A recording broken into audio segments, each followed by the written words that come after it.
I know what I'm talking about when I discuss immigration today. Morocco occupied our land and brought in settlers, making Sahrawis a minority in our own territory. With what authority does Morocco go there and bomb?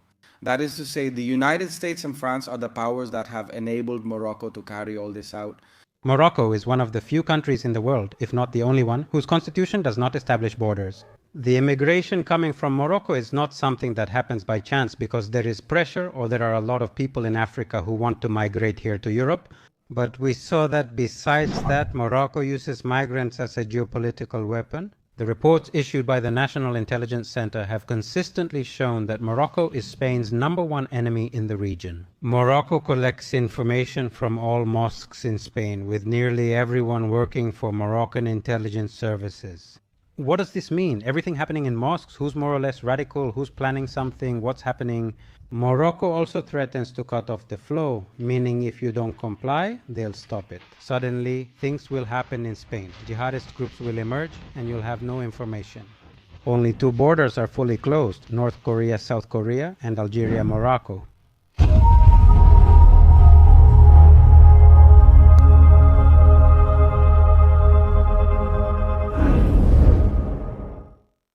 Good evening, ladies and gentlemen, and welcome to another episode of LA Factoria. Today I have the great pleasure of having the political activist and Sahrawi activist TALEB al-Salem with me. How are you, TALEB? Glad you're here. Pleasure to be with you. Thank you very much. It's a pleasure for me. Thank you for inviting me and, most importantly, for discussing a topic that everyone completely forgets. Paradoxically, it directly connects to this country. Thank you for supporting me and my cause.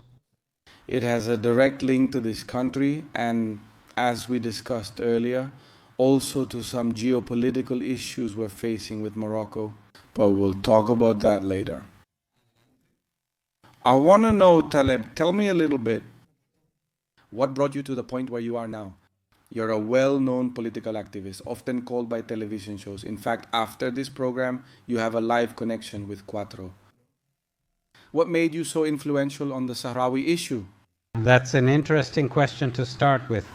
I'm from Western Sahara, a former Spanish province under Spanish control for over 100 years.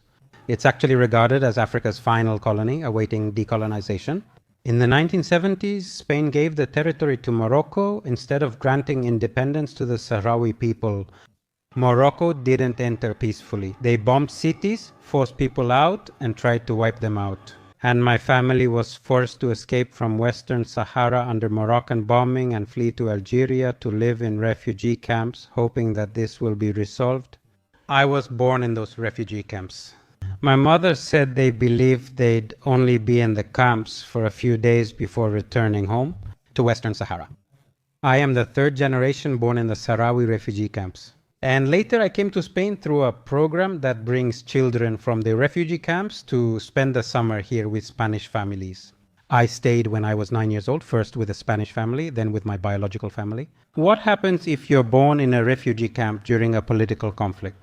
I always say I didn't choose to defend the Sahrawi cause or get involved in activism. It feels like an obligation because you're born in the middle of a conflict that completely shapes your life and forces you to fight for freedom. Your people's freedom is simply to live with dignity in your land, Western Sahara. That's why I've always devoted my time to raising awareness, fighting for this cause, and ensuring it's recognized in Spain. Because Spain is still responsible for solving that. That's probably why I've been dedicated to this for so many years, and that's probably why there's more and more interest and we're getting more media coverage. It's a response. I mean, you're not an activist just out of vocation, which I personally think you are too, but because you haven't been given a choice. I want to go a little deeper into the genesis, into the root of this conflict. Why does Spain arbitrarily decide to hand it over to Morocco? That's a very interesting question to understand this. It was a very sensitive moment. Franco was dying. They said he used to say, "I will never allow Morocco to occupy Western Sahara." Franco wanted to protect Western Sahara's independence to some extent. In fact, he even placed mines and the Spanish army in the north of Western Sahara to prevent Morocco from occupying the territory. The thing is, Franco was dying. Was the transition approaching? The United States and France, Morocco's allies, pressured a Spain weakened by Franco's death to give the Sahara to Morocco because they didn't want an independent republic. They wanted that territory to become part of Morocco, above all to control the natural resources because it's one of the richest territories in North Africa. It has the largest phosphate reserve in the world, and phosphate is a fertilizer used in agriculture. 75% of the phosphates are found in Western Sahara. It's something that everyone consumes. For major powers like the United States and France, controlling the territory was important both strategically and for its natural resources. That's why Spain was pressured. It's said that the United States guaranteed King Juan Carlos that he would rule Spain again after Franco's death, with United States support as long as he gave Western Sahara to Morocco. On November 14, 1975, the tripartite agreement was signed in Madrid, transferring Western Sahara from Spain to Morocco and Mauritania.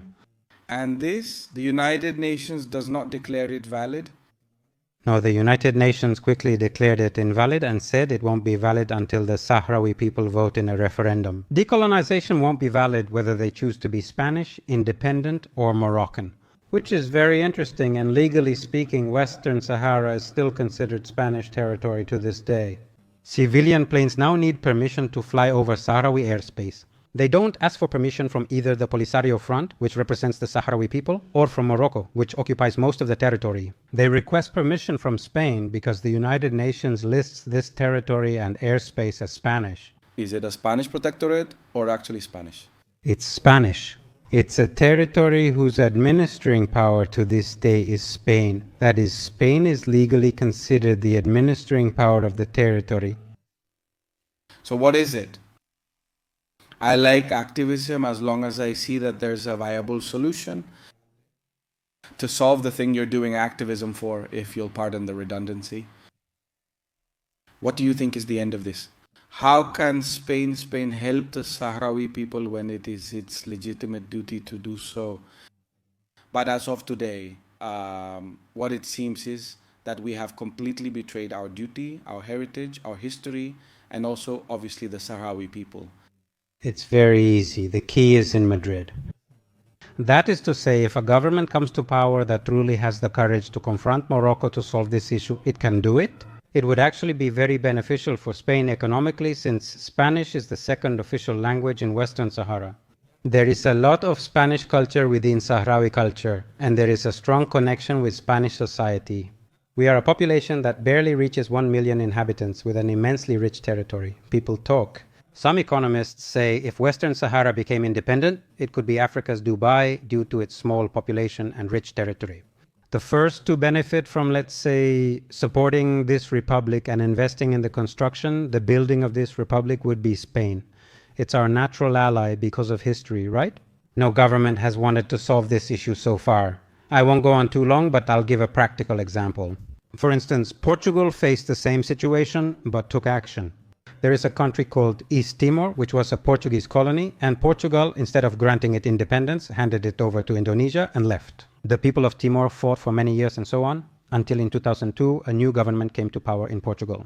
They said it's their responsibility to solve this, so they went to the United Nations. Indonesia was quickly forced to hold a referendum. East Timor voted for independence in 2003 and is now an independent state. What does this mean? If a Spanish government willing to lead decolonization takes power, Western Sahara could gain independence. It would benefit the Sahrawi people by granting them their rights. Spain would benefit economically and strategically, since Western Sahara is vital for Morocco. As long as Morocco controls Western Sahara, it can continue to pressure Spain. What kind of relationship does the Sahrawi people have? What kind of relationship do the Sahrawi have with Spain?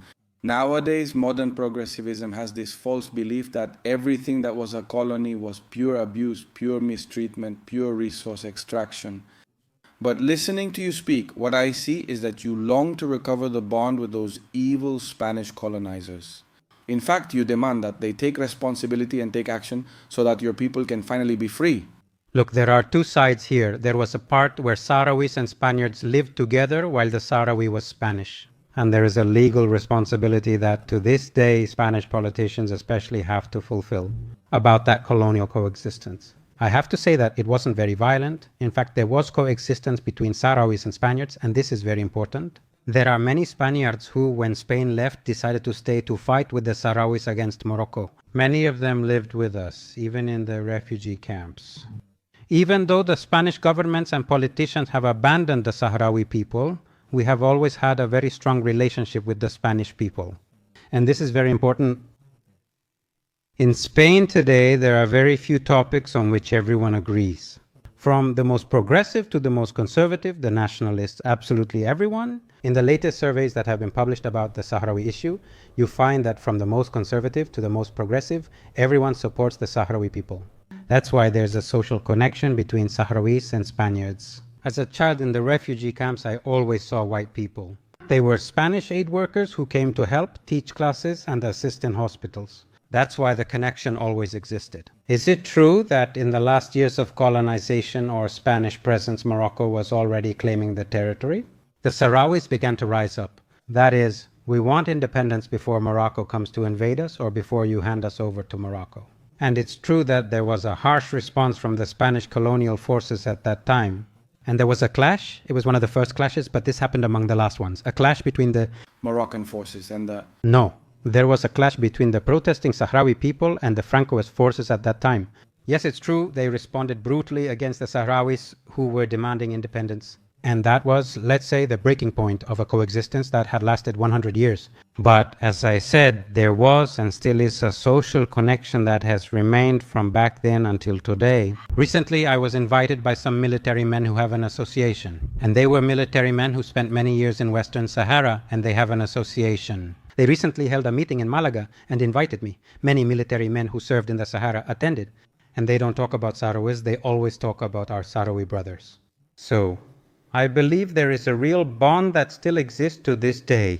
But what is really evident and can be seen is that this sympathy felt by the Spanish population as a whole is for the Sahrawi people. It has never been reflected in the decisions of their politicians. Spanish politicians always make Spain look bad. Now I'll ask you the same question, but reversed. What is the Sahrawi people's relationship with the Moroccan government? It's a rather sad and very violent relationship. We have suffered at the hands of Morocco. Now there's a lot of talk about Palestine and so on, but no one talks about Western Sahara. We have suffered bombings with prohibited weapons, with napalm and white phosphorus. For example, Morocco killed 4,000 people in one day by bombing the Sahrawi camp Mudraiga. The years that followed were filled with mistreatment and persecution. Over 200,000 people, including my family, were expelled from Sahrawi territory and are now refugees in Algeria. The people who remained living in the occupied territories endured brutal repression, imprisonment, torture, rape, and murder, which they still experience. That's why, when I talk about immigration today, I know what I'm talking about. Morocco, after occupying our land, started introducing that immigration in the form of settlers, until we Sahrawis became a minority in our own land. Without the right to health care, without the right to education, without the right to work, do we literally live, or do most Sahrawis live in poverty while being owners of one of the richest territories in North Africa? The relationship between Morocco and the Sahrawi people, the relationship between the Sahrawis and Morocco has been, sadly I have to say, a very violent one. Because of the behavior of the Moroccan occupation forces and also their settlers in the territory, that's why we have never really mixed. And after 50 years of occupation, you will never find any mixing between the Sahrawis living in the occupied areas and the Moroccans. We have always lived in separate neighborhoods with no cultural mixing and complete rejection by the Sahrawis toward the Moroccans. Is there a big cultural difference between the Sahrawi people and the people of Morocco? Yes, totally. In every sense. Even though physically you might see me, well, with darker skin, to me they're all kind of the same, you know? But there is an intrinsic difference in the philosophy of life, also in the way we speak different dialects. The practice of religion is also completely different. The Sahrawi, because of our nature of living in the desert, they call us children of the clouds, you know? There are nomadic people who have always followed the desert rain. It's deeply mystical. That is, their way of understanding religion is not from anger or imposition, but from meditation, from chants, from a connection with the divine, through a meditation of respect for others. It's also a very peaceful philosophy of life, very contemplative, very introspective, and it's completely different from the Islam practiced in Morocco, which is about venerating the king, who is the grandson of the Prophet. and almost being slaves to that ideology. We are also completely different in our clothing, religion, and cultural practices. Although to the eyes of a Westerner, obviously, like I could say, for me, a Chinese, a Japanese, and a Korean are the same. People often think Moroccans, Mauritanians, and Sahrawis are the same, but they're quite different. I completely understand, Taleb. I also have a question. So, with what authority does Morocco go there and start bombing? I mean, are the United States and France the powers that have enabled Morocco to do everything you're telling me about? You just asked the key question to understand this. With what authority does Morocco go there? Morocco, he says. Historically, the Sahara has never belonged to Morocco, just like the Reef. Ruben told me that it has never been Morocco's either. But they have an imperialist vision that I just can't understand. Where does it come from? What kind of authority do you have to say that territory belongs to Morocco? It comes from two things. From an expansionist ideology that doesn't just affect us, it affects all the neighbors, it also affects Spain. They claim Ceuta, Melilla, the Canary Islands, southwestern Algeria, and even Mauritania as their territory. Before invading the Sahara, they attempted to invade southwestern Algeria in 1963, an event known as the Sand War. They exploited Algeria's new independence and weakness by sending their army to occupy it. What happened is that the Algerians acted quickly, and in a month they ended it, driving out the Moroccan army in humiliation. That's why Algeria strongly supports us. They know Morocco has expansionist ambitions. They claim Mauritania as theirs and refuse to recognize its independence for 9 years. Why? Morocco was founded on the idea of becoming a great empire. Recently, I watched a video of a Moroccan who was very imperialist and nationalist, repeatedly saying no. Even Andalusia and Andalusians were Moroccan. Eventually, Morocco will need to discuss reclaiming Andalusia. Moroccan expansionist ideology exists, and based on it, they invaded Western Sahara. What happened? Spain was weak, so they said, let's go to the United Nations. If this territory is yours, we'll give it to you. This was taken to the United Nations Court, which is called the Hague Court. They investigated all the historical evidence before colonization and issued a public ruling where it says there is no pre-colonial sovereignty link between Western Sahara and Morocco before colonization, so this territory must be independent. It's a public ruling, so Morocco has no legitimacy. It has been a completely illegal invasion. I understand perfectly. What arguments do these Moroccan nationalists make? Sorry, that's another topic. My mind works fast and I just got an idea. In my head. People think that nationalism can only be European and white. People think that imperialisms can only come from the evil Europeans. But according to what you're telling me, Morocco is carrying out almost an extermination of a people it had no connection with. Based on what you said, yes. Absolutely. I agree. Many think racism is only white, right? While now there's a lot of talk about racial hunts, we Sahrawis suffered racial hunts by Moroccans. Even here in Spain, I still receive threats. I've recorded many cases of fellow citizens avoiding Moroccan neighborhoods due to insults and attacks.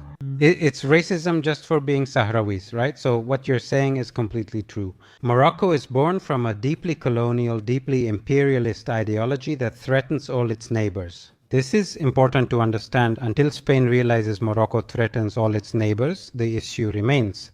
We will go from crisis to crisis with truces, but never with peace.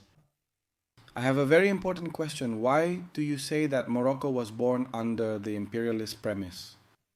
Because the Kingdom of Morocco was established. It's not a country with great natural resources. It's not a country that has much to offer its people. So they were born trying to revive the memory of what Al-Andalus was, which has absolutely nothing to do with Morocco. They claim that the great sultanates that controlled up to the Senegal River belonged to or were established in northern Morocco. Therefore, they start selling to their people in their discourse and in their deep political ideology as a system that they are a great empire. In fact, I'm going to give you a fact. Morocco is one of the few countries in the world, if not the only one, whose constitution does not establish borders. They talk about what is known in Arabic as al-hudud al-haqqa, which means our borders are the true borders. And what are those true borders? Simply all those they can claim as an empire. Damn. What you just said is quite enlightening. This is where I want to get into a pretty important topic. Do you feel that the Spanish left has completely betrayed the cause? Sahrawi?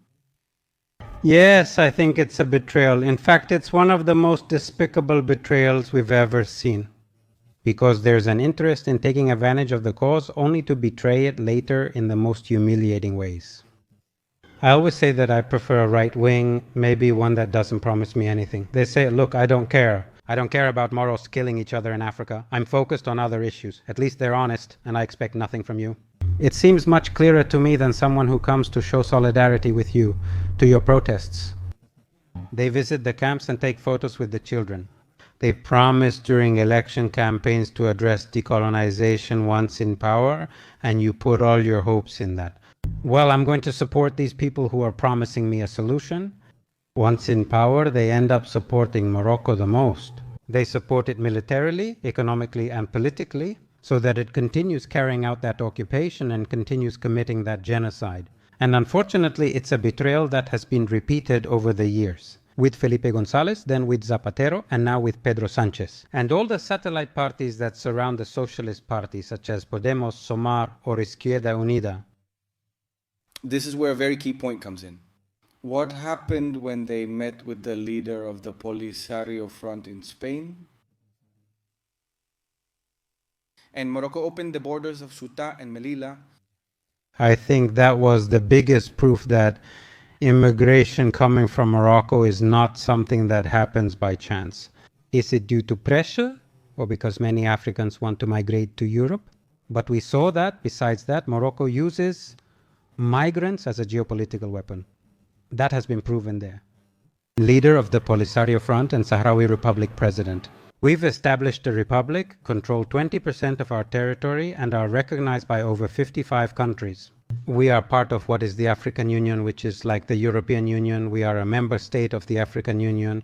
So Brahim Ghali, as president of the Sahrawi Republic, came to receive treatment in Spain. And I have to say that Brahim Ghali, apart from obviously being the president of the Sahrawi Republic, was born in what was the Sahara. He's a Spanish citizen and has a Spanish identification card. So he came here for treatment, and Morocco quickly got angry because the Sahrawi president was being treated. The Polisario Front leader opened the borders and sent 10,000 people to Ceuta and Melilla in one day. I need to speak up because something important happened there that many overlook. And it was the first time in history that the European Union, the European Parliament, condemned a foreign country in a majority vote, stating its condemnation. Morocco is condemned for instrumentalizing migrants as a political tool. This clearly means that Morocco uses immigration as a political weapon. Which has been the government of Spain that most closely supports the Sahrawi cause? Come close? There have been many. I have to tell you this here so you can see a bit of the difference in what I'm going to explain. And I have to say, and I need to make this very clear, I'm going to use your podcast to do it because I'm often accused. Some call me a communist, others an ultra-rightist, me. As a Sahrawi, this is true. As a Sahrawi, I don't fit into the Spanish political spectrum of right or left. I simply observe. I have a cause that is related to this country and I analyze what happens with my cause from a political responsibility. That is to say... Sorry for interrupting. If a communist party tells you they're going to give everything and you see that they're trustworthy, would you support them if they fully commit to the Sahrawi cause just as you would a Spanish fascist party? If they're liberating your people, you support them. We come from a liberation movement. A liberation movement. He has the whole spectrum as allies. The Polisario Front is traditionally aligned with communists due to strong support from that side. In fact, one of the ministers told me that once at an embassy dinner, he met a United States congressman. He asked, don't you from the Polisario Front send your kids to study in communist countries like Cuba and Venezuela? He said, give me scholarships for my kids to go to Washington, and you'll have as many there as you want tomorrow. This means the liberation movement depends on everything, from left to right. We are allies. The first to recognize us in Panama was the right, the Christian Democrats, the most conservative right in Panama. And then we also have allies, like, for example, it could be Cuba or Venezuela. We broaden our spectrum because our alliances are not only strategic, they are also tactical. Does this mean that anyone who supports my independence will be welcome? And is this also applicable to the Spanish political landscape? Okay. I understand. So you don't care about the political spectrum? What you want is a commitment from the politician in office to your cause. Yes, to fulfill their responsibility. I'm not asking for charity. You have a legal responsibility, and I've explained this repeatedly.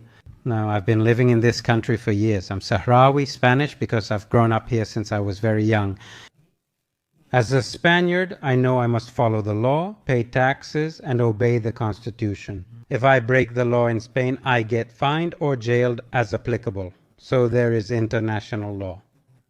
That requires Spain to decolonize land it abandoned and gave to another country. So when I address Spanish politicians, I'm not saying, oh, poor me, I'm a Sahrawi, help me.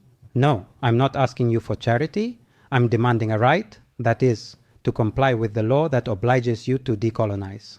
And this is an obligation for politicians. Whoever commits to doing it will have my support.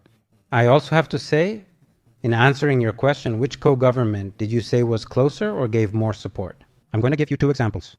Is Felipe González in his electoral campaign. He went to the Sahrawi refugee camps. We have the video. It's on YouTube.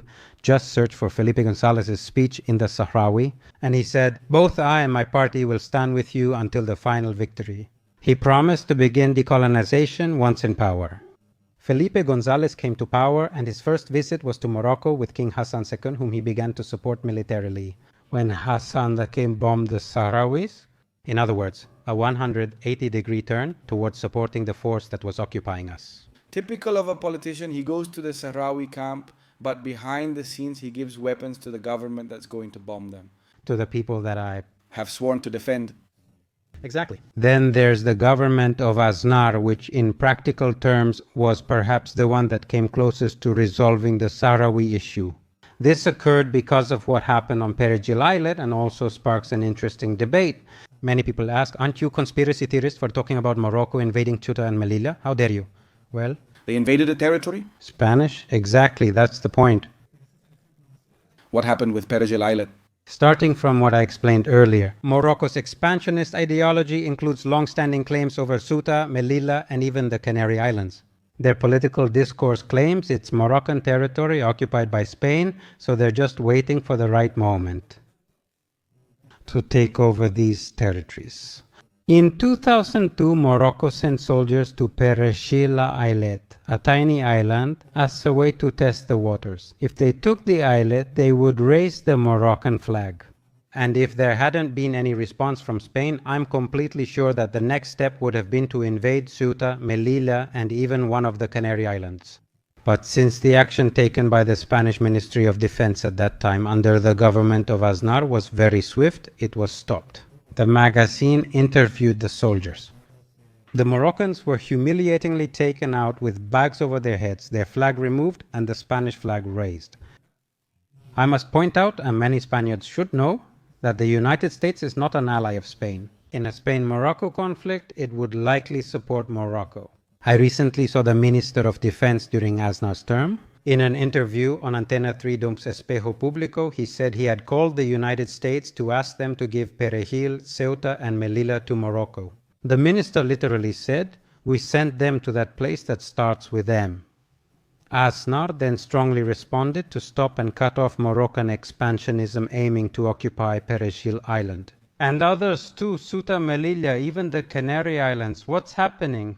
The elections were approaching. In 2004, the elections were going to be held 2 years later, and Aznar had started a real amnesty with Morocco since that Parsley Island episode. Aznar. He said that if the Popular Party won the elections again, he would go to the United Nations to raise the issue of Western Sahara and perhaps start the process of decolonization. The polls gave the Popular Party the victory with Mariano Rajoy at that time, but then what happened on March 11th, 2004 quickly emerged and the polls took a radical turn. Zapatero won and continued with the policy of supporting Morocco. They completely moved away from the decolonization policy they had promised to pursue. To explore the return.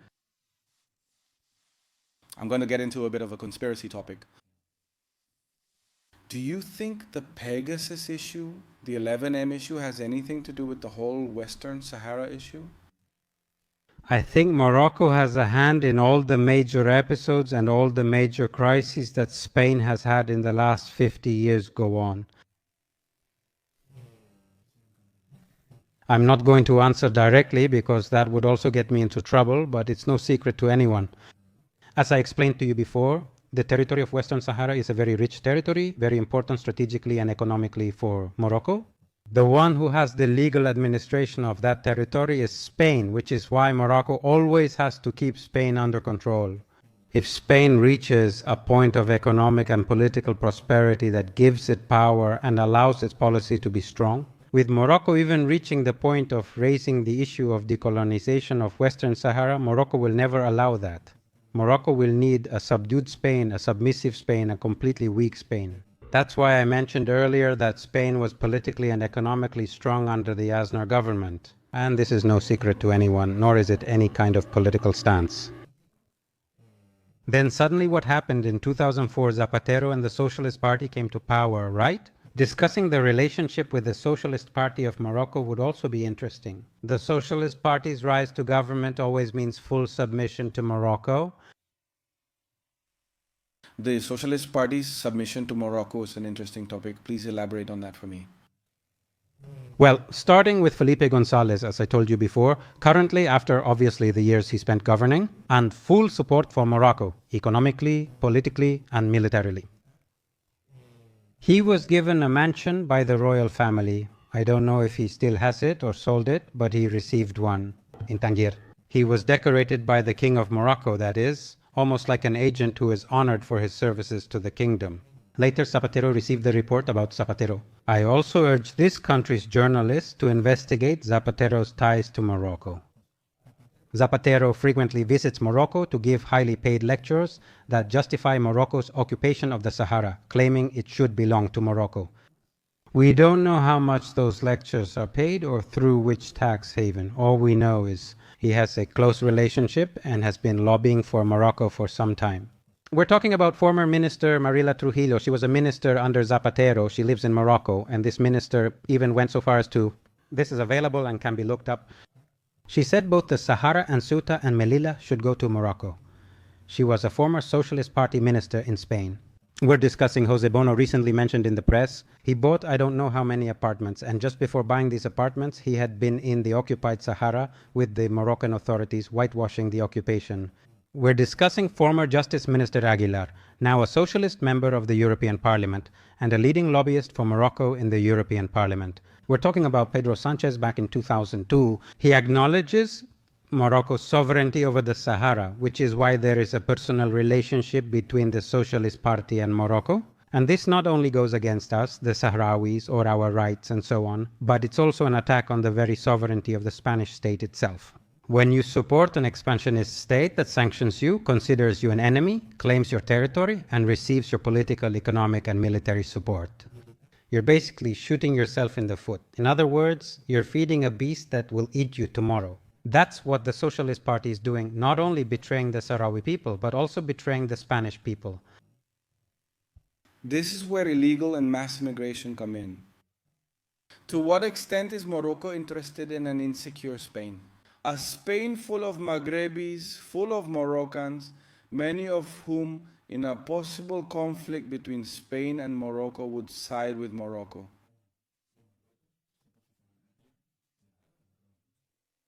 I don't see the point at all.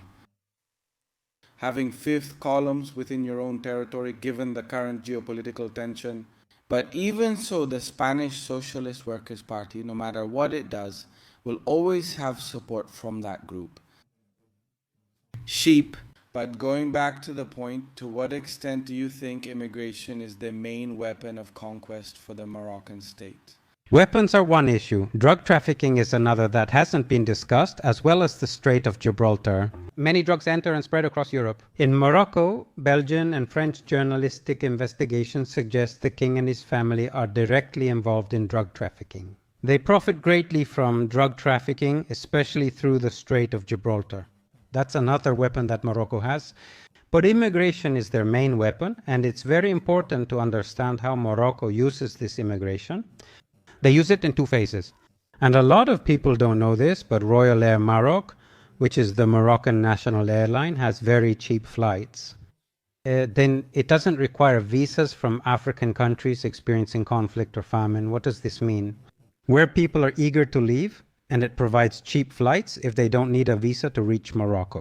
Does this mean that it's gathering them in its territory? It also indirectly collaborates with the mafias that bring these migrants from different parts of Africa. They gather in northern Moroccan forests where the Moroccan Red Crescent provides food and support. And they use them, like what happened in 2022, to open the door and send 10,000, or to close it and massacre them. To send a message to Europe to give them, or to Spain to give them more money. This is the first phase where Morocco uses immigration. The second phase, as you mentioned, is how Morocco uses immigration. And its migration, its diaspora, already at the destination. We are living in a time of international geopolitical changes where immigration cannot be understood outside of the geopolitical context, especially when there is so much immigration. Morocco. The Moroccan government considers Spain an enemy with whom there will be a conflict at some point because they believe it occupies territory that belongs to them. Because of this, with more than 1 million Moroccans in Spain, of course, you don't need to be an expert in geopolitics to understand that these million immigrants, a large part of them will be used as a soft weapon in this sense. That's why Morocco has always used mosques and cultural groups. It has always used ideological control to maintain that nationalist ideology within its population in Spain, to mobilize them within the nationalist ideology. You asked if this would come up, and many people will also call you a conspiracy theorist. So, if there is conflict, are you saying these Moroccans will join Morocco and defend themselves? I have to say that many Moroccans who live in Spain have a strong sense of nationalism. I'm referring to second generations still fully connected to the Moroccan regime. Let's look, for example, at the singer Morat. In most of his songs, he presents himself as anti-establishment, as a kind of rebel or something like that. He also posts videos saying, "Long live the king, the Sahrawi of Morocco, and Mohammed VI." Completely nationalist and monarchist when it comes to the Moroccan regime. This is proof that many of them are deeply nationalist. And I'll give you proof. I think it was in the last World Cup. Spain played Morocco. Many Moroccans here threw away Spanish passports and waved Moroccan flags.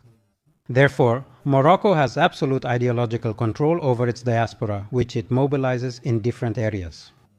Let's discuss this later. They mobilize people through mosques using religion. This would be an interesting topic. We can also discuss that. And they might also use it to create chaos, like what we've seen in Torre Pacheco and other cities. Damn. Do you think what happened in Torre Pacheco was a smokescreen strategy by Morocco to save their beloved leader, Sanchez? It's just a theory. I have no proof, but no doubts either. Damn. Honestly, I'm telling you, everything looks really bad. And right at the moment when they're seizing power, they're expelling journalists from Congress. Are the socialists finishing consolidating the dictatorship? That happens, and the spotlight that was so hot on the beloved leader. Now the focus is on immigration, which could help Pedro Sanchez. It's like saying, look at the far right. Hey, I'm a thief, but at least I'm a thief who's not right-wing. You just did an important analysis. You're not alone. I've spoken to many knowledgeable people, including about Morocco. To what extent could Morocco have done this in favor of the Socialist Party? We don't know, but I can say the Socialist Party has benefited. Why? Because we were at a time, or we found ourselves at a time, when all the media, political and judicial attention was focused on the Socialist Party. The biggest corruption scandals in history were happening in the Socialist Party, with one of its top members in prison with several people, including the president's sister, brother, wife, and others. Suddenly all that media attention was predicting the immediate fall of Pedro Sanchez's Socialist Party. That topic quickly shifted and disappeared from social conversation or the media. I couldn't tell you if Morocco did this to save the Socialist Party, but I can tell you that the Socialist Party benefited from what happened. Repacheco. It's not just to divert attention, be cautious. It's also part of their electoral strategy. What does the Socialist Party base its electoral strategy on? That it doesn't let the far right come? Let the far right not come. The fact that ultra groups go, that image is given, that the media encourages it, ultra groups attacking, even if it's just someone attacking and so on. It reinforces that slogan and that motto of, if I don't govern, these people will govern you, the ones who are after the kebabs. That's the image the Socialist Party is interested in, and that's why they've worked on it too. They said there weren't enough officers and these groups were encouraged to come. It's that the government was interested in this happening for one reason or another, right? Here I am again analyzing why Morocco could be involved. We're discussing facts regardless. I've been in the media these past few days. Many in this narrative try to deny any doubt about immigration, refusing to link immigration with crime. Immigration doesn't have to be linked to crime, and I was already discussing the data on that. In the past 5 years, King Mohammed VI pardoned over 25,000 prisoners, without any criminals, without any reintegration program to help them rejoin society. In Morocco, the doors are open for them and they are invited to come here to continue committing crimes. What does this mean? It means that Morocco is not interested in immigration being seen as a positive thing. They're not interested in integrated immigration or immigrants who work, contribute, and are welcomed. They're only interested in immigration always being seen as a threat. What? Because that way they keep getting millions in aid? In the last decade, Morocco received more than 1.4 billion euros in aid from the European Union to stop immigration. From Spain, what does that mean? Morocco keeps promoting the idea that immigration is a threat, claiming it brings in hundreds of thousands of criminals responsible for incidents like those in Torre Pacheco, the Canary Islands, Barcelona, and many other places. So that immigration is always seen as a threat. And for Morocco to keep living off this business? I'll give an example, then wrap up.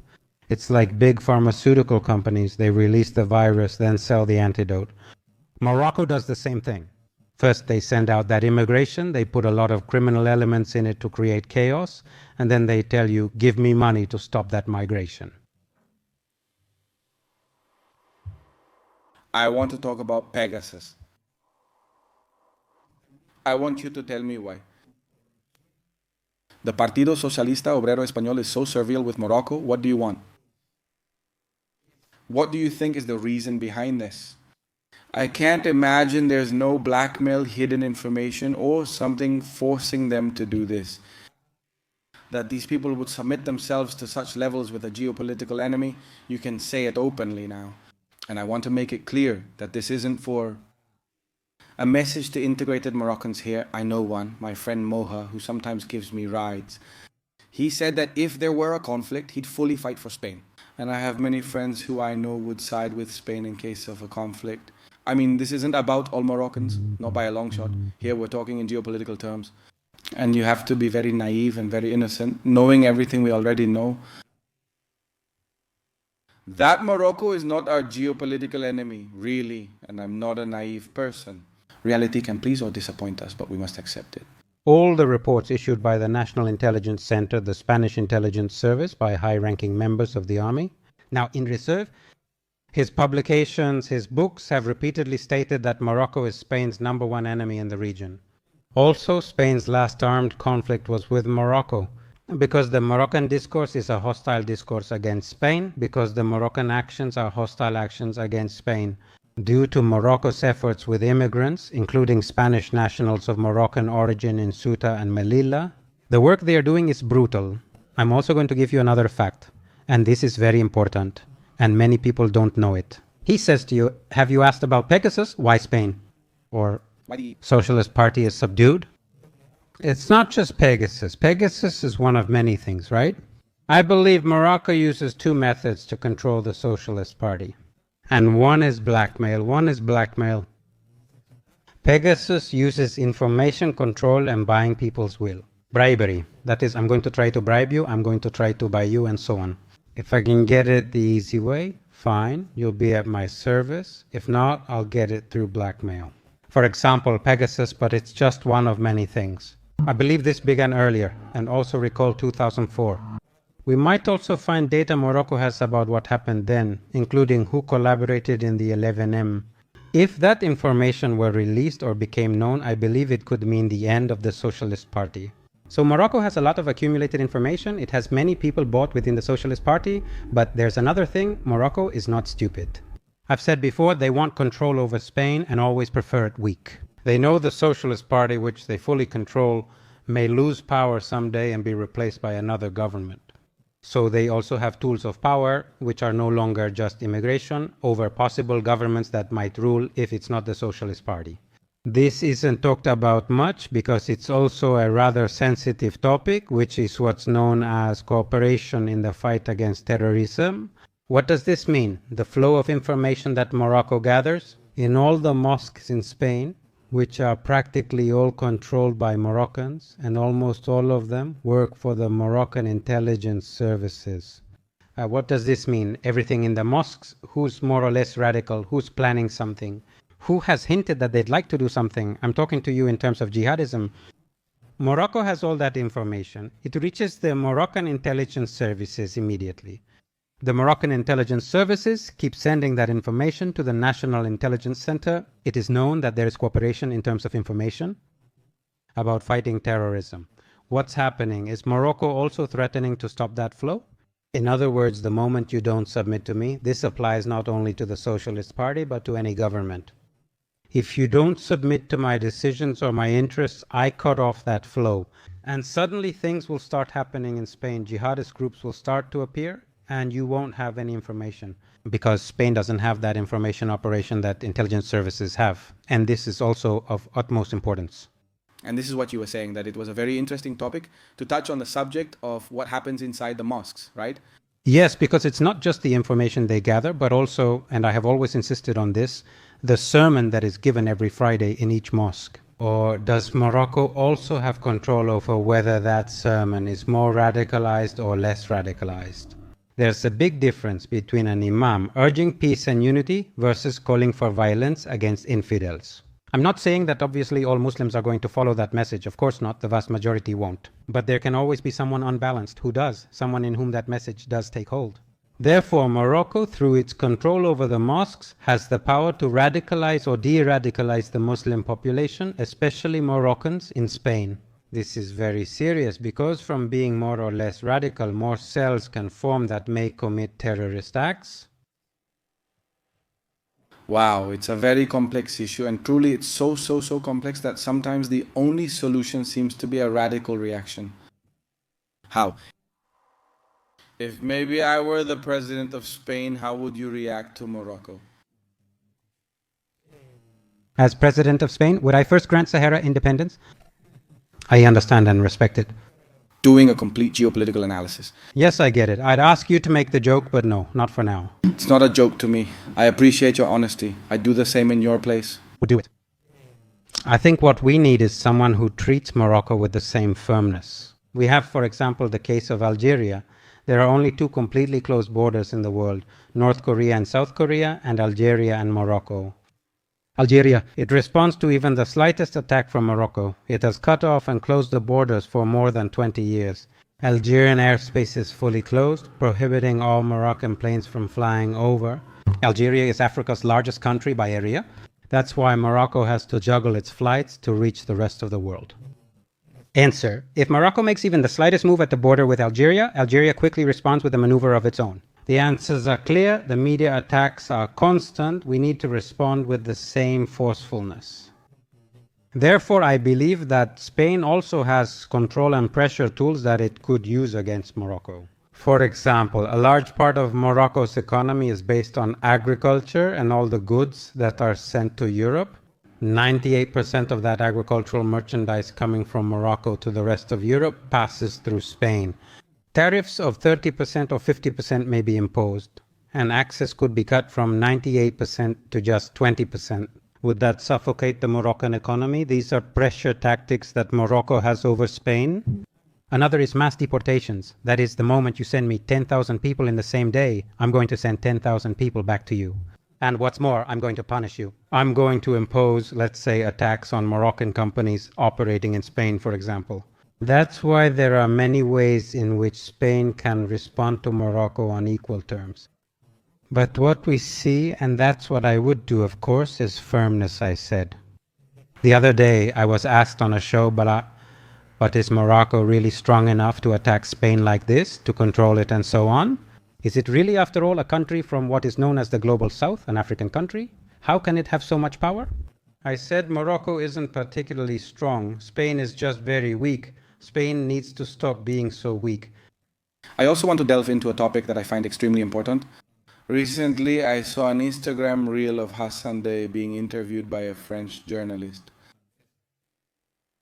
And he openly said that the Moroccan population would never integrate as part of European culture. What do you think about this? I think what you just pointed out reaffirms what we've been explaining about Morocco and its strategy. We said it's a well-studied strategy that forms the ideological basis for how Morocco operates, because the statements were made by Hassan II, the current king's father. I think that in that message, Hassan II wanted to say that Morocco will always have ideological power over its population, who will never let them fully integrate. What does this mean? The practice of Moroccan nationalism, which even second and third generations have, as I was explaining to you before, we must recognize this. Morocco has succeeded. Something is happening here. They discuss Morocco's influence on people born in Spain, including Moroccans and second-generation individuals. How is it possible that they exert that power over them? I observe Morocco a lot. I've been studying Morocco for many years. The first thing I do when I get up in the morning is check a bit of the national press, but I read all the Moroccan press. I know very well how that country works. Morocco exercises brutal control over its diaspora, that is, over the immigrants they have in Spain and France. They will never allow them to fully integrate because their internal nationalist loyalty will always be to the Kingdom of Morocco. And I'm going to give you an example. Any singer who comes out and starts being listened to by young people in Morocco, outside of Morocco, anyone who becomes popular, who starts getting millions of views on YouTube, the regime quickly demands from them to make a song. Praising the king, saying the Moroccan Sahara, praising the kingdom, praising the crown. If you don't create that song or piece, occasionally praising the king and the Moroccan Sahara, what they say and so on, you won't have a career. If a filmmaker's movies or series are quickly successful, you need to make one too, where the king is glorified and the Sahara's recovery is shown dramatically. Does this happen in sports too? The athletes of the Moroccan national team take the opportunity to play songs that praise the king, and the king always receives them. What does this mean? That a Moroccan, even if he is part of the second generation born in Spain, still listens to music from there, still watches movies and series from there, wherever they are released? These messages, not indirectly, but they stay in the subconscious. Where you glorify the king, you glorify what's called the Sahara is ours, the Moroccan Sahara, that national feeling, and it stays in the subconscious. That's why Morocco has been successful, and we have to acknowledge it, as Hassan used to say, in never allowing its diaspora or its immigrants to fully integrate, because their loyalty will always be to the Kingdom of Morocco. I find it an absolutely incredible topic. What solution do you suggest? You've already answered, but I'd like to discuss immigration further. Because you understand that it's extremely dangerous to have many inhabitants from a country with which you have a geopolitical conflict living within your territory. What would you suggest? Do you support mass deportations? I argue that the problem here isn't immigration itself. The problem is how Morocco uses this immigration. And isn't Spain also a problem in how it reacts to this use? Absolutely. When you allow approximately 25,000 pardoned individuals, most of whom are criminals, to enter your country without any kind of consequence. I've been following events in Barcelona where street insecurity is a real problem that needs acknowledgement. A young Moroccan man is arrested after stealing a wallet and cell phone. Like theft, the penal code states that if the theft is not over 400 euros, nothing happens to you. You just keep going. It's important. This is understood. I believe that immigration is not criminal, but there are many criminals who become immigrants to keep committing crimes. And I think acknowledging this is not racist, it's not Nazi, it's not far right. Recognizing this actually benefits migration itself. There is a large part of migration as a group that is dignified, that comes to work, that comes to contribute, that comes to integrate, to become part of society, to help, as they say, build up the country. And they have created a very good image with their neighbors, with their friends, with their closest relationships, with locals. But there is a minority that comes from Morocco, that comes specifically not to work, not to study, not to contribute, but to commit crimes. That's what we've seen in Torre Pacheco, Alicante, Zaragoza, Barcelona, and what we'll keep seeing if a solution isn't implemented. For me, the solution is to go to the root of the problem, which is Morocco and how it uses this immigration, and start with strong policies to stop that flow and not allow them to use immigration as blackmail. Because something else is happening here too. When you reward blackmail, this even happens in personal relationships. When you reward blackmail, what you do is make that blackmail continue. Because Morocco sees that it works. As long as nothing stops them from using immigration as a tool for political pressure. we're going to keep having the problem. As long as there isn't a strong response against those who come to commit crimes, even harming the image of the migrants who come here to contribute, as long as there isn't a strong response, either through deportations or much harsher sentences, unfortunately, we will keep having this problem. And I repeat, this isn't ultra-Nazi, nor is it far-right, nor is it anything extreme. It's common sense and just observing what's happening in the streets. Did you mention the issue of pardons? And many claim this is a far-right hoax and that people are arriving. And that King Mohammed is emptying prisons to send them here to Spain. And did you also mention the case in Alicante? I've heard, I'm not sure if it's 100% true because I don't have a way to verify it, that the people who beat the guy from Gata de Gorgos to death with bats for defending some women who were being harassed in the street were among those who were pardoned. How do we know this? It's perfectly verifiable. Because to begin with, like I told you, I follow what's happening in Morocco very closely. I analyze this topic because it directly affects me, my people, and my future. It's also important to understand your enemy and their ideology to counterattack later. If you're keeping up, the Moroccan press is fully available and I've shared it on Twitter recently. Every year, every few months, the king pardons 5,000 or 6,000 people. We estimate 8,000 to 10,000 people are pardoned annually. All these people, as I told you, are given help to get here. The National Intelligence Center reports, often published by the journalist who is an expert on this issue of Morocco, whose name is Ignacio Zembrero. In fact, I would say he was the only Spanish journalist who managed to interview Mohammed VI, and he was a reporter for El País in Morocco. Then Morocco expelled him and also started to pursue him legally. He is being prosecuted because they don't like what he publishes about Morocco. Ignacio Zembrero, prosecuted in Spain, was also spied on by Pegasus by Morocco. That's why Morocco is dedicated to exercising its power in Spain by even persecuting journalists and non-politicians. In the reports he has published and the journalistic investigations he has released, there is obviously a direct connection. Reports from the National Intelligence Center about the jihadist cells that have been dismantled by the police and the National Intelligence Center was with the pardons, that is, these are people who have been pardoned. The case in Alicante is also a person who has been pardoned within that group. It's true that Morocco doesn't release the list of those pardoned, but you can easily track them by following news reports from Morocco and then the actions we see here. Earlier you mentioned they label you as far-right, communist and more. What do you think about the narrative and the use of the media regarding all these issues we've discussed in this program? I think Spain is experiencing a moment of maximum polarization, where it has become completely disconnected from what is happening in the streets, from the real problems of the people. And there is a continuous war between the right and the left, where for some talking about the problems happening in the streets. For example, regarding Morocco, how it uses immigration and how some immigrants commit crimes. To them, you are already far right, a Nazi, and a racist. In other words, the issue is entirely hidden. They're not going to counter-argue what you're presenting. Instead, they attack you as the messenger. In other words, they don't debate the message of what you're saying, which could be very interesting, but instead they try to discredit you in order to discredit your message. If I label you far right or a Nazi, your message loses validity. No matter how right you are, what you say is no longer valid.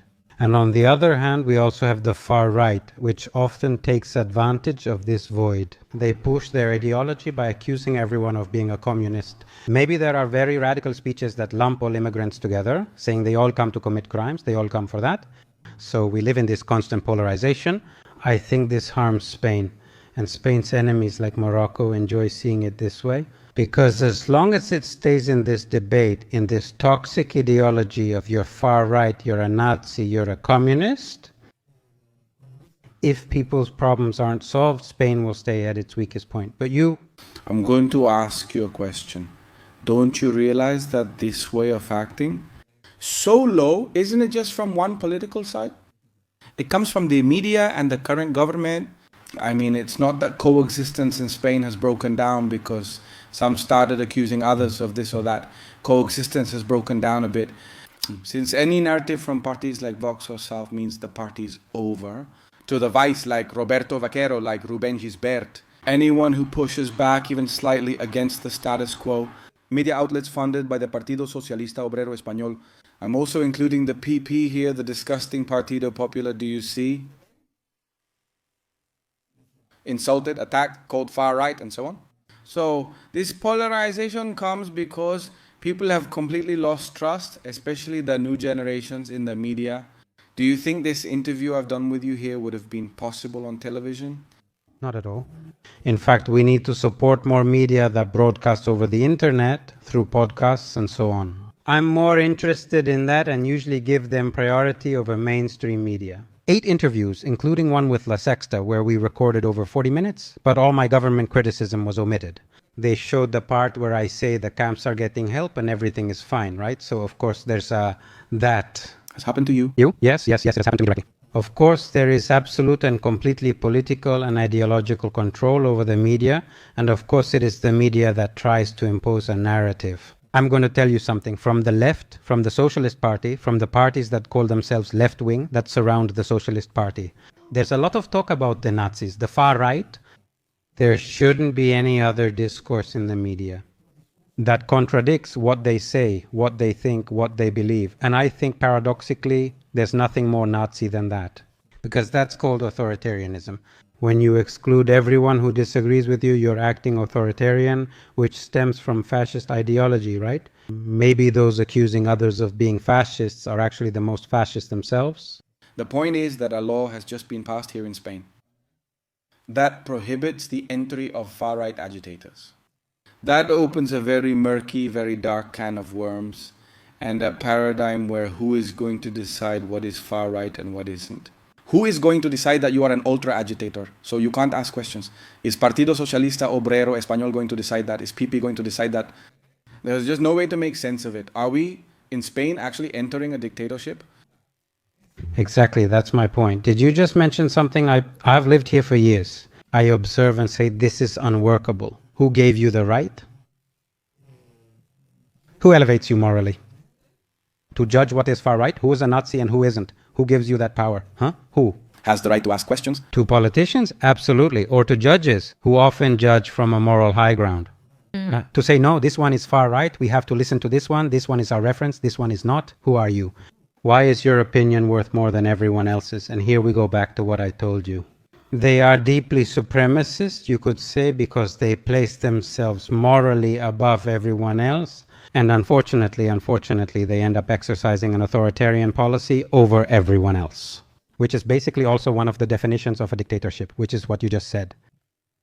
Well, Taleb, I'm going to finish by asking you a very important question. Does Spain have the moral duty, the legal authority, to be the one to protect the independence process of the Sahara? Given the current state of decline in Spain, do you have hope? Yes, it is not lost. I believe that in these times we're living through, I don't think people will be numb forever.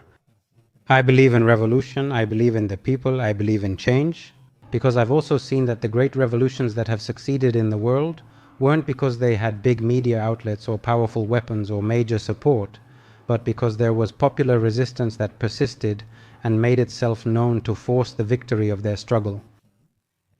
I survive on hope, belief, and faith in the revolution. I also believe in the Spanish people, that one day they will rise up, wake up, and that day will come. A government that not only gives dignity to the Spanish people, but also fulfills its responsibility to the Sahrawi people. Yes, because if the Spanish people don't wake up, your cause has very little chance of succeeding. My cause and yours, maybe as a Spaniard, right? I do, brother. You checkmated me 100% mine. Yours as a Spaniard. I mean... Today I have little hope, and I've always sold a story of hope, but I don't see a way out. Honestly, I really don't see a way out of this moral degradation, this cultural degradation, this ideological submission to a corrupt, vile party like the Partido Socialista Obrero Español. Hey, I don't see a way out either. The opposition's moral decline is clear, as they haven't even filed a no-confidence motion. Hearing Andalusian PP President Juanma Moreno Bonilla say the Partido Socialista Obrero Español is necessary makes my stomach turn. I hear a woman named Acro in a video by my friend Rescue You, and I say, unfortunately, this kind of thinking, this woman represents a widespread way of thinking among the Spanish population. Do I have hope? But first comes chaos. Yes, totally. Or what you just said is what I just said. I think that when you hit rock bottom, you reach a point where you can only go up, you can't go any lower. I think we're getting close to that moment, and I think we have to feed ourselves as people who believe and have that vision. I think you feel it too, aware of what's happening. We need to keep giving ourselves at least a little, even if it's just the minimum, of hope, because hope is what creates change. Hope brings change and it exists.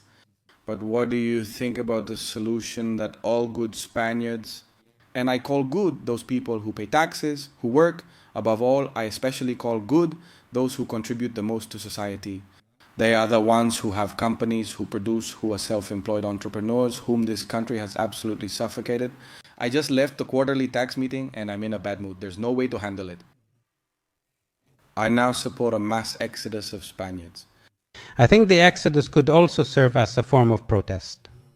It's a rejection of the state which is completely sunk and dragging the country down. I think that when you reach that collapse you were talking about, whether it's because of the exodus, a popular uprising, or a massive vote from the population, or even a massive abstention from voting, I think it has to reach a point where that chaos and that indignation, that chaos the state has reached and the indignation I feel. Many people like you, and I see it more in public, so you need to show it through actions. I haven't lost hope that this will happen and that change will come sooner or later.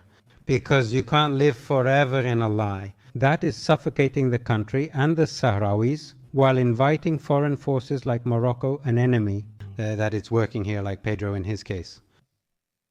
I totally agree with you. Taleb, well, Taleb, it has been a great pleasure having you here on the program. What did you think of this? Did you like it? I loved it. I was telling you this off camera before that it's really great. I want to take this opportunity to recommend it. Thanks, Taleb. If you want to buy Testor, the link's in the description. That's important. And now we're going to finish the show. But there's a question that I really liked from the exclusive section of my private club from Bolivar Medal. And I liked it so much that I said, I'm going to ask this question on the podcast and then we'll do the rest of the questions in the exclusive section. But I really like this question. I would like to know if the Sahrawi population has felt a sense of belonging to Spain, or on the contrary, if they considered it a colony. And if nowadays there is any desire to become part of Spain again, or at least an alliance. Like there is among part of the population in Equatorial Guinea. Greetings. Let's see, obviously respecting the cultural differences that exist. There were indeed many Sahrawis. In fact, there was a party, the Partido de Unión Marroquí del Sahara, that advocated for the Sahara to remain Spanish. Many people find it funny, but if you visit the camps now, you'll mostly see older people who lived through that era. It surprises a lot of people, he says. I've met Francoist Sahrawis, and some Sahrawi people lived under Franco's rule. Many older men still claim Franco wouldn't have handed us over. So there was a... Wait, sorry, he's right. There is an undeniable coexistence between Sahrawis and Spaniards. But it's also true that we Sahrawis feel very Sahrawi, very rooted in our land, which is Western Sahara. If you ask Sahrawis today, what would you choose between Morocco and Spain? Obviously, I think they would choose Spain. But obviously, what the vast majority of us really want is to be an independent state. Obviously, with those cultural ties, obviously keeping Spanish as our second official language, which it is, but being an independent state. Perfect. Taleb, gentlemen, that concludes today's program. Access my private community for exclusive content, 2 monthly live streams, and more. Ebooks, a ton of extremely valuable information to help you develop in this world that rejects the masculinity that promotes lies. Believe me, it's going to be extremely good for you. Greetings, ladies and gentlemen, and see you in the next episode.